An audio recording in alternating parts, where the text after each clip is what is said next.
Hi, I'm LDS in Medium, and thank you so much for tuning in today. I want to try to bring religion and spirituality closer together, and this is what this pod is all about.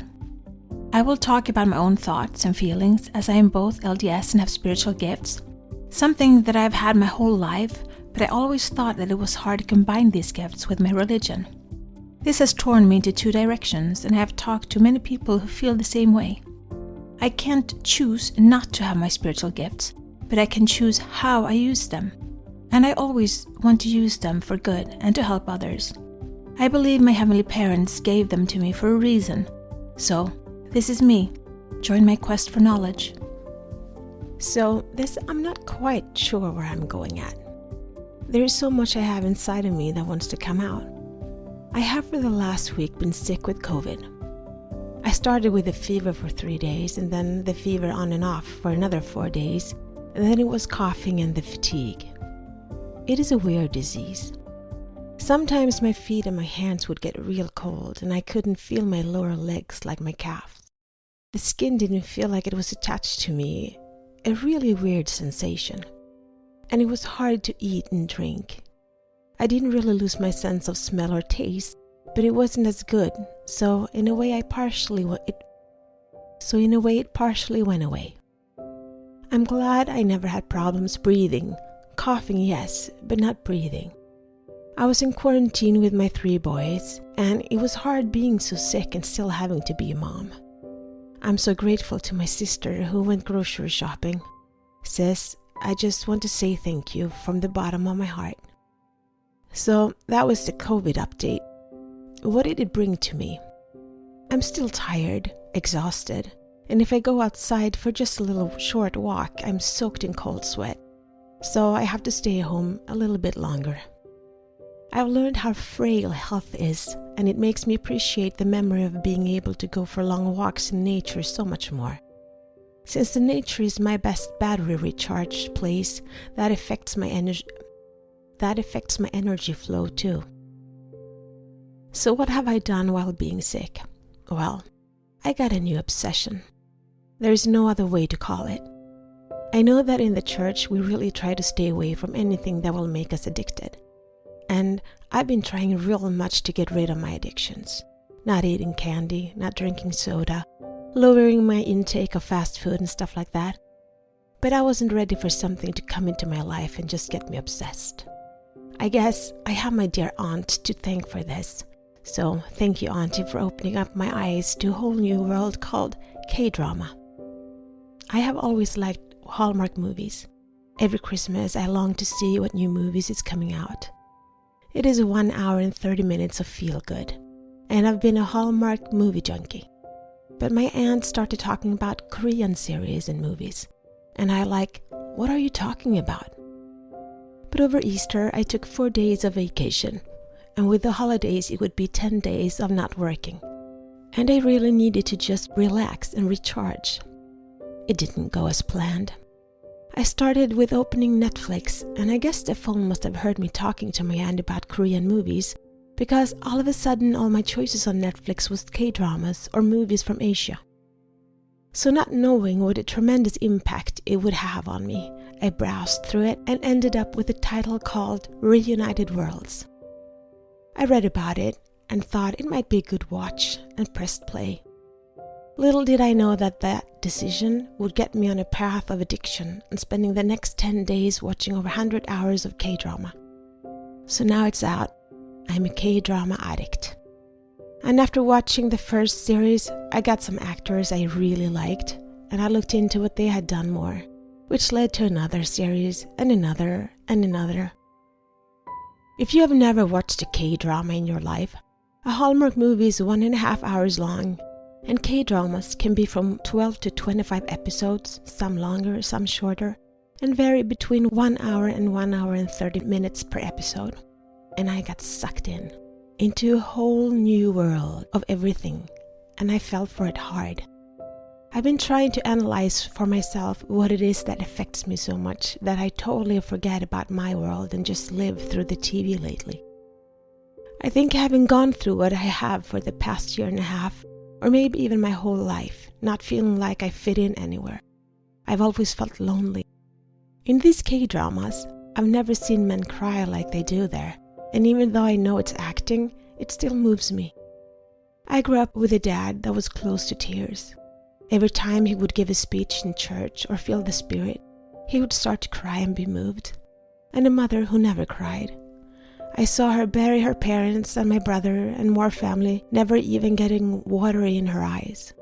She just never cried. And then some silly little thing would happen and she would break down sobbing, letting pent-up pain and sorrow from years just erupt. And it was hard for me as a child, understanding the way she dealt with pain and holding everything inside of her until that little drop that just tipped the glass and let everything out. As an adult, I now understand her, but as a child, I didn't see past the vacancy of tears to the pain she held inside of her. So on one hand, I had a dad that would cry for just about anything, and a mom who would never cry. I ended up somewhere in between. I cry when I'm moved and feel the spirit, and I cry to rinse and wash my feelings of hurt and sadness out of my body. I feel refreshed after a long, good cry. My ex-husband wouldn't understand, since he had a hard time showing emotions and hardly ever cried. He couldn't feel the feel of relief that I got from just crying my heart out, and he always got into fix-me mode. If anything was wrong, he wanted to fix it. And sometimes I just wanted to cry, not because anything was wrong, but because I just wanted to get emotional clutter out of the way.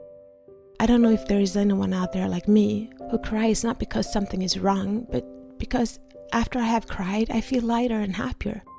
Or maybe it's just me. But this year and a half that has passed since my life changed, I've had a problem crying. I've been afraid to let go of control and just let the pain and sadness and hurt out. Because I have my kids around me 24/7 and I didn't want them to see me lose control. So I've held it in and gone through life one day at a time. Sometimes 1 hour, 1 minute, 1 second at a time. And when it was the worst, 1 breath at a time. So I chose Hallmark movies because they make me feel good and happy, even if it's only for 1 hour and 30 minutes. And even though I know how it will end every time, I still watch it with a smile. But K-dramas, I don't think I have watched an episode yet without starting to cry. I have cried and cried and cried and done even more crying.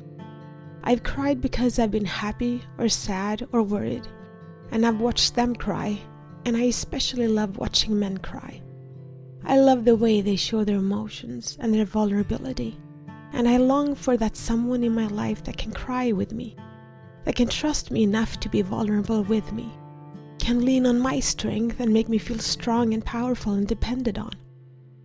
That is something that I have never experienced, because I have been broken inside. I have lived my whole life with issues of not feeling enough, not feeling worthy of being loved. So no wonder my husband eventually left me for someone else. That was a defining moment to me.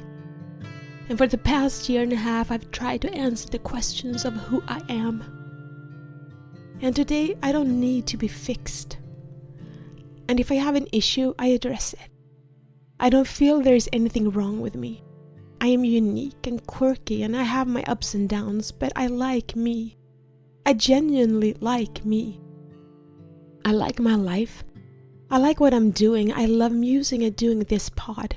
And I love my kids, and even though I've been sick and felt lonely and cursed my ex-husband out of my head for leaving me, I would rather be alone and sick and feeling sorry for myself than in a relationship feeling lonely all the time. Because I have realized lately that I like me, my life, my children, my family and my friends. So why yesterday I had a total breakdown and just cried and cried and cried. I watched the final episodes of Descendants of the Sun. If you have seen it, you'll understand what I'm talking about. If you haven't seen it, anyway, I started listening to my new favorite song over and over and over again. And I felt so alone, like I was having the whole world's collective loneliness on my shoulders. So I cried, and my mom called to check up on me, and I just cried on the phone, telling her how lonely I felt. And my wise mom stated to me, "But you have felt that lonely for a long time." And yes, I have felt that for a long time. I felt lonely my whole life. And even though I thought getting married would take that loneliness away, it just showed that even in a marriage to someone you love, it takes two to open up. And if one is closed off, you feel lonely still. I put all my emotions into my kids. I have loved them so much. But now I realize that the key to curing my loneliness doesn't lie within someone else. It lies within me. I need to love myself in order to understand how much I mean to this earth and to the plan of salvation. So, yesterday was a hard day, but no matter how lonely I felt, I bet the Savior felt even more lonely his last few weeks on earth, knowing what would come. And how bad it has been, and I know that COVID has an impact on my health and on my feelings too, I don't feel like I need to be fixed anymore. I feel strong and powerful in my own skin. I feel on top of the world, and I feel I have so much to do and so much to accomplish, and that my life is just starting now. And even though I long for that someone to share my life with, I'm doing absolutely nothing to find him, because I believe that when I'm doing what I'm supposed to be doing and following the life path that I'm meant to take, I will find him.